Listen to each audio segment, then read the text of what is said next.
Oromiyaa biyyi keenya, Oromoodhaa sabni keenya, afaan Oromoo afaan keenya. Oromummaan eenyumeenya, Kanaaf yoo baruu barbaade, yoo jaalaba nagaa araadde, kootu barii maal qabare, kan nu kaaluu ni jiraare.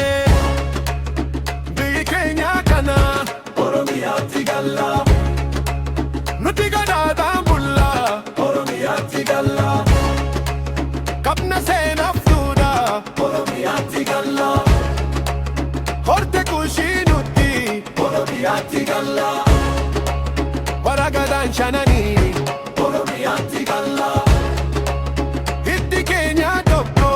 Oromiyaatti galla, warra damee shananii,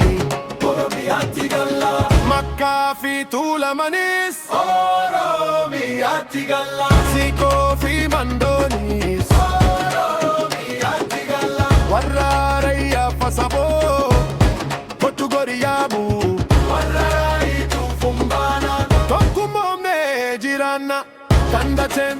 sirna gadaa, Ommaan ilaaliitu, warri beekuu yaadu baatu, kan biraa maaliif dhiitu, adunyaaf nutu dabarsee, dimookiraasii ammayyaa, warra gaanfa Afrikaa, Oromiyaan barnuu foobiyaa, nagoo nagaaya qabu, warra gadaadhaan bulu,